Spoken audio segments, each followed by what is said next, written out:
Hi, I'm Ethan Brooks, 34, and 2 days before Christmas my mom texted me. Don't come. We're all sick of you and your kids. Not. We're worried you'll catch what we have. Not. Let's reschedule. Just, don't come. Like I was a telemarketer who'd called at dinner. And the worst part? My brother Cole didn't even type a sentence. He just reacted with a thumbs up. Like my wife and kids were a group project he didn't feel like joining. The first thing I canceled was the catering deposit. It was under my card, because of course it was.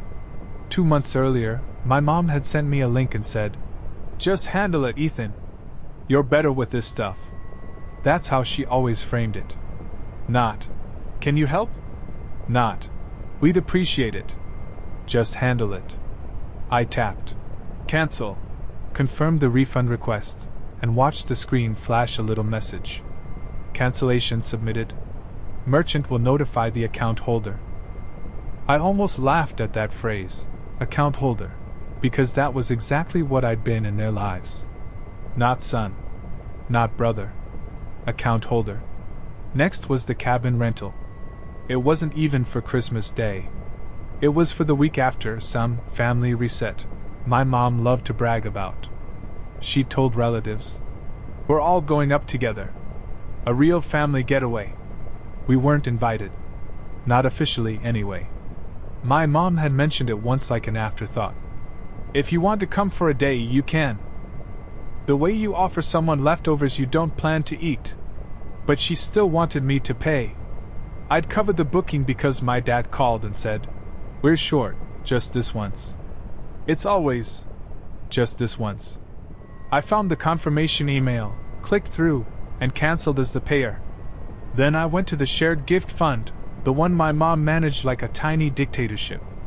Every month, I sent money into it, and every holiday, she'd still say things like, "Well, some people didn't contribute much." She meant me. She always meant me. I removed my authorization. The balance updated.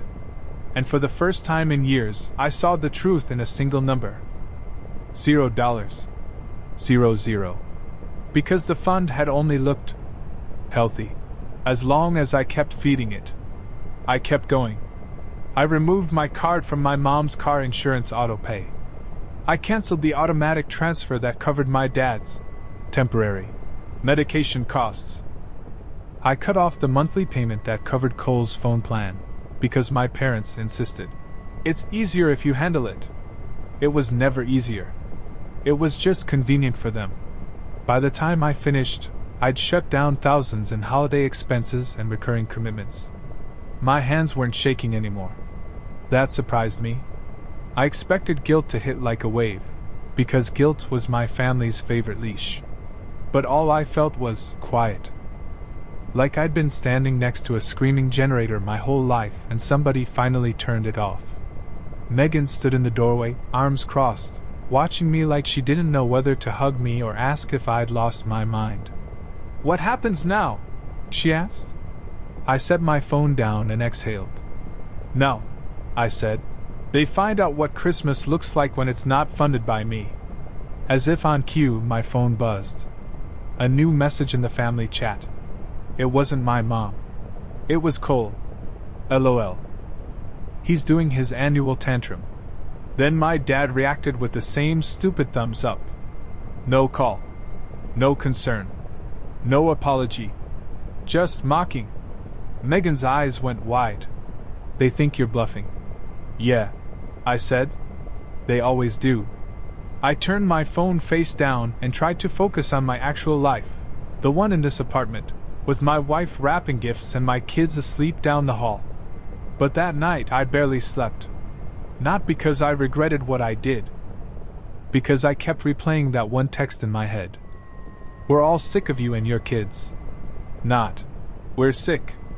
Not, "We're not feeling well." Sick of you. Like my kids were an annoyance. Like Megan was baggage. Like I was a stain they wanted gone, right up until the bill came due. Around 7 a.m., the first confirmation email arrived. Catering cancelled.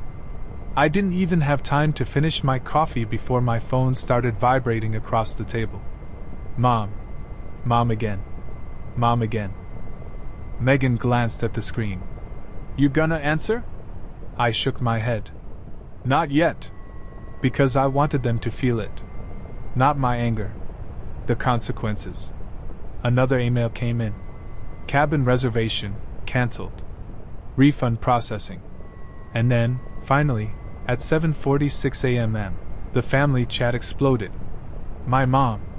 Ethan, what did you do? The dots appeared under her name again immediately, like she was hammering the keyboard hard enough to crack it. Then, the caterer said the deposit is gone. The cabin is gone. Call me right now. Cole replied. Bro, relax. It's just Mom being dramatic. My dad. This isn't funny, Ethan. I stared at that one. This isn't funny. Not I'm sorry. Not we were wrong. Not how could we say that about your kids. Just fix it. Megan leaned over my shoulder. Say something. So I did. I typed slowly so there was no heat in it. No room for them to call it a tantrum. You told me not to come. You said you're sick of me and my kids. So I'm not paying for a Christmas we're not welcome at. I hit send. Silence for 10 seconds. Then my mom replied, You're being dramatic. I didn't mean it like that. And there it was. The line I'd heard my entire life. I didn't mean it like that. But she did. Because she'd never once said something like that to Cole. Not ever. My phone buzzed again, this time a private text from Cole. Dude. Just fix it. You're making Mom freak out. I stared at it and felt something in me harden. Not hate. Clarity. Because Cole wasn't asking if my kids were okay. He wasn't asking what Mom meant. He wasn't even asking if I was hurt. He just wanted the machine turned back on. The ATM. I looked at Megan. She already knew what I was thinking. You don't have to, she said quietly. I nodded once. I'm not, I said. And then my dad's number popped up. Calling. I let it ring. And for the first time in my life, I didn't feel like I was about to get in trouble.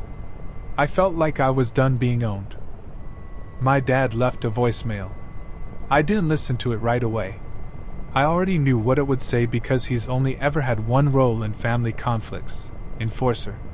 Sure enough, when I finally played it, his voice was calm, controlled, and completely void of curiosity. Ethan, your mother's upset. I don't know what's gotten into you, but you need to calm down and fix this. This is family. That was it. No mention of the text. No mention of my kids. No question about why I'd finally snapped. Just fix it. I deleted the voicemail and set my phone down. Megan watched me from the kitchen table, her coffee untouched. They still don't get it, she said. No, I replied. They never have. By late morning, the dominoes really started falling. The shared gift fund platform emailed my mom automatically. I know because 10 minutes later she posted in the group chat. Why does the gift account say there's no money? What did you do? Cole answered before I could. Probably forgot to transfer again. That's when something inside me actually laughed. Not out loud, internally. A dry, almost impressed laugh at how determined they were to rewrite reality. I finally responded. The account says 0 because I was the only one putting money into it. The chat went quiet. Not typing dots. Not emojis. Quiet. Then my mom replied. That's not true. I didn't argue. I didn't explain. I just waited. Because the truth has a way of showing up without your help. At 11:32 a.m., my phone rang again. Mom. I let it go to voicemail. At 11:33. Dad. Ignored. At 11:36. Cole. Text message this time. Okay, so apparently the cabin is really cancelled. The rental place says the cardholder cancelled it. Mom's losing it. I stared at that message for a long time. Apparently. Like it was some mystery. like a ghost had done it. I typed back one sentence. I was the cardholder. 3 dots appeared. Then disappeared. Then reappeared. Finally. Why would you do that? I didn't respond right away. Instead, I opened my email and pulled up my bank statements. Not to send to them. Not yet. Just to see it for myself. 5 years of transactions. Transfers. Payments. Just until next month. Covering gaps. Bridging emergencies. Saving them from consequences. I started writing numbers down on a notepad. Car insurance. Medical copays. Cole's phone. The gift fund. Random. Help us this once. Requests. The total climbed faster than I expected. When I finally added it up, I stared at the number like it belonged to someone else. Over $50,000. Megan sat down across from me. What is that? I turned the pad so she could see. Her mouth fell open. Ethan, this is insane. I know, I said quietly. And this is just 5 years. Her hand covered mine. You don't owe them anything. I nodded. I know. I just needed to see it. Right then, the group chat came back to life. My mom. So because of a stupid misunderstanding, you're punishing everyone? Cole. You're really going to ruin Christmas over a text? Ruin Christmas. Not hurt your feelings. Not we crossed the line. Just ruin Christmas. I finally typed. You told me not to come. You said you're sick of me and my kids. That wasn't a misunderstanding. That was clear. My mom replied immediately. You're too sensitive. Families say things when they're stressed. There it was. The rule I'd grown up with. Their stress mattered. My pain didn't. I typed one last message. I'm not covering anything else. Don't ask. And then I muted the group chat. Not blocked. Muted. Because I wanted to see how they handled not having immediate access to me. Around 2 p.m., Cole sent another private message. Dad's medication refill didn't go through. Insurance says the payment method is gone. You need to fix that. There it was. The guilt grenade. I read it slowly. Then I typed back. Dad is an adult. He can call the insurance company. The reply came fast. What the hell, man? This isn't about Mom. This is serious. I didn't argue. I just answered honestly. I've been serious for 13 years. He didn't reply. The apartment felt different that afternoon. Quieter but not heavy. Lily and Noah were building a blanket fort in the living room, laughing like the world was exactly how it should be. Megan watched them, then looked at me. Do you regret it? I thought about my mom's text. About the thumbs up. About how easily they'd written off my kids. No, I said. I regret not doing it sooner. At 5:47 p.m., my dad texted me directly. You turned your back on your family. I stared at that sentence for a long time. Then I replied, you turned your back on me first. I turned my phone off. That night, we ordered pizza, let the kids eat in front of the TV, and watched a movie we'd already seen a dozen times. And for the first time in years, Christmas didn't feel like a performance. It felt like peace. Christmas Eve morning felt unreal. Not in a sad way. In a quiet, suspended way, like the world had paused just long enough for me to breathe. No frantic group chat messages. No emergency calls. No guilt-tripping before coffee.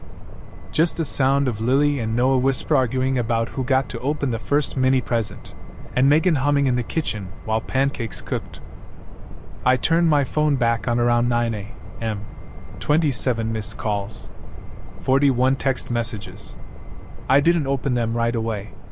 Instead, I sat at the table, watched my kids drown their pancakes in syrup, and realized something that hit harder than any argument I'd had with my parents. They were fine. Not my parents. My kids. They weren't missing Grandma. They weren't asking why Uncle Cole wasn't around. They weren't hurt. because they'd never really been included in the first place. That thought stung, but it also freed me. Eventually, curiosity won. I opened the messages. They followed a pattern so predictable it was almost funny. First came anger. How could you do this? You're selfish. You've ruined everything. Then guilt. Your father is heartbroken. Do you know how stressed I am? I raised you better than this. Then bargaining. If you just reinstate the cabin, we'll pay you back. Just fix the insurance, and we'll talk later. We can pretend this never happened. Not one message said, I'm sorry. We hurt you. We crossed the line with your kids. That silence said everything. At noon, an unfamiliar number called. I answered. Hello? Hi, is this Ethan Brooks? This is Claire from Alpine Ridge Rentals. I closed my eyes. Yes. I'm calling because we've received multiple requests from a Richard Brooks regarding a cancelled reservation. He's insisting it was a mistake and that it needs to be reinstated immediately. I kept my voice calm. It wasn't a mistake. I cancelled it intentionally. I was the one who paid. There was a pause. Understood. I just needed to confirm. He was quite persistent. I'm sure, I said. She thanked me and hung up.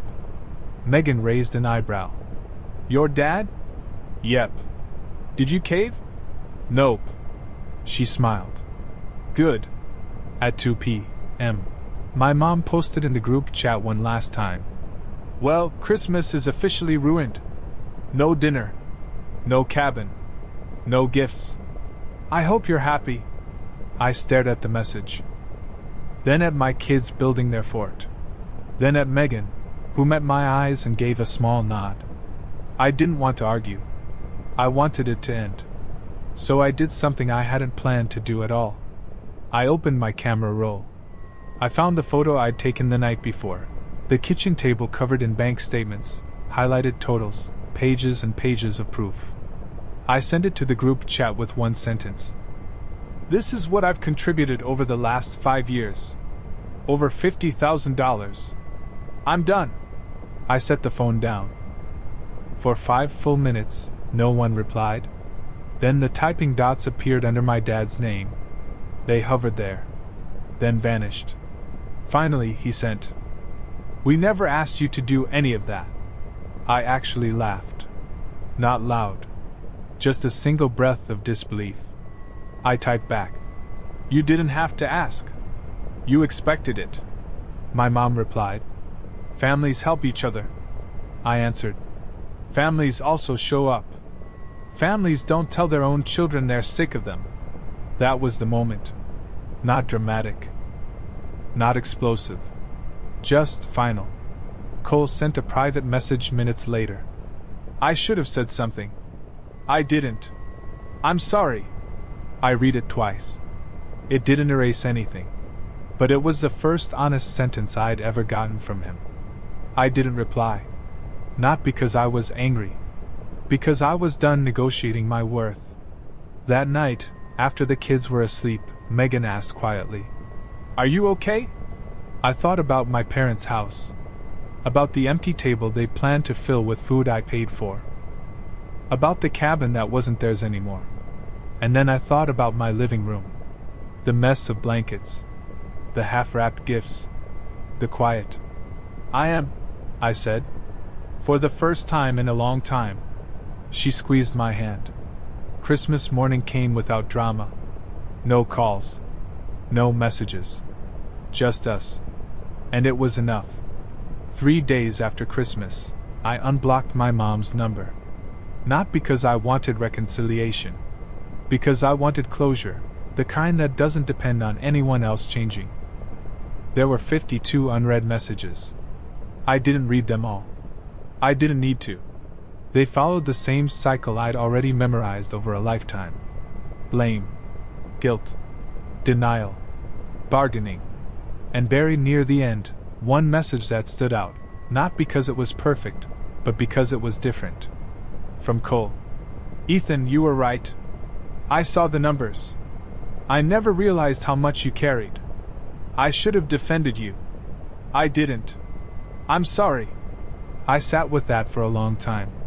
It didn't fix the past. It didn't magically make us brothers again. But it was real. I didn't respond. Not out of punishment. Out of self-respect. Because the version of me who chased acknowledgement would have replied instantly, desperate to turn that apology into a relationship. The version of me now understood something important. Apologies don't obligate forgiveness. That afternoon, Megan and I sat down with our budget. Not in crisis mode. Not in panic. Just planning. The money that used to disappear into my parents' emergencies suddenly had a future. College savings. A real vacation. Breathing room. That night, Lily asked a question that nearly broke me. Daddy, are we still a family if we don't see Grandma? I pulled her into my lap and chose my words carefully. We're always a family, I said. Families are the people who make you feel safe and wanted. She nodded like that made perfect sense. Because to her, it did.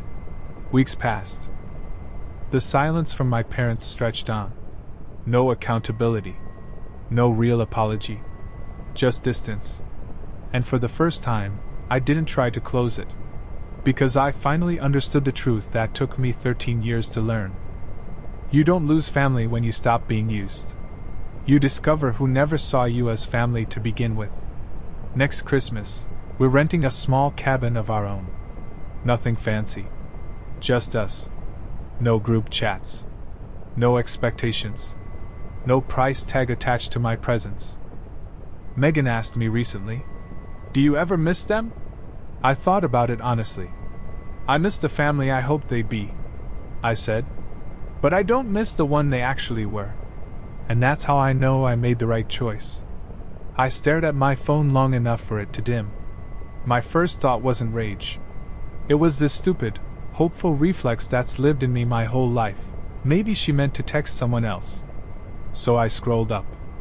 I checked the chat name. I checked the members. I checked the date like the date might say. Just kidding. Nope. It was us. The family group chat. The one I'd basically been financing. My wife Megan was on the couch folding tiny sweaters into neat little stacks. Our daughter Lily is 8, old enough to notice when adults are lying but young enough to still take it personally. Our son Noah is 5, still in that phase where he thinks Christmas is a literal appointment with magic. They'd been practicing what they were going to say to Grandma all week. I kept my face neutral because I didn't want my kids to see it. That feeling. The one that's like swallowing a handful of pennies. Megan looked up. "What's wrong?" I handed her my phone. She read it once. Then again, slower, like the words might rearrange themselves into something less cruel. "Are you kidding me?" she whispered. Not loud, sharp. Like she didn't want to wake the kids with the sound of her anger. Cole's thumbs up sat there, bright and cheerful, like the world's smallest middle finger. I could feel the old familiar pressure in my chest, the one that always shows up when my family reminds me what I am to them. Not a son, not a brother, a resource. Because here's the truth I never liked saying out loud. For the last 13 years, I'd been the person my family called when they needed money. Not when they wanted to laugh. Not when they wanted to celebrate. Not when they wanted to know how my kids were doing. Just when something was due. Car insurance. Copays. "We'll pay you back." Spoiler, they never did. And Christmas? Christmas was basically my annual performance review, except instead of getting a raise, I got blamed for how expensive everyone else was. This year, I'd paid the deposit for a catered dinner at my mom's house. I'd chipped in for the cabin they rented. For the family. I'd been covering the gift fund my mom insisted we needed, where I contributed monthly and somehow still got told I was barely helping. I'd done all that while Megan and I were budgeting like grown-ups, figuring out how to make Christmas special without pretending we were rich. We weren't. We were just responsible. And apparently that was my family's favorite personality trait. Megan's voice went quiet. "Ethan, are you going to answer her?" I looked at the message again. Don't come. We're all sick of you and your kids. Something in me finally stopped trying to translate cruelty into a misunderstanding. I typed one sentence, simple enough that nobody could twist it. Understood. Then I'm stopping the Christmas expenses I'm covering. I hit send before my fear could argue with my self-respect. For a moment, nothing happened. No dots. No outrage. No panic. Just silence. And then, like they hadn't even read what I wrote, I watched Cole react to my message with another stupid little emoji. Like it was a funny joke. Like I was being dramatic. Like I was still going to cave. Megan swallowed hard. What does that mean, exactly? I stood up, walked to the kitchen counter, and opened my banking app. It means, I said, calm in a way that scared even me. They finally get what they asked for. And then I started shutting it all down, one shared payment at a time.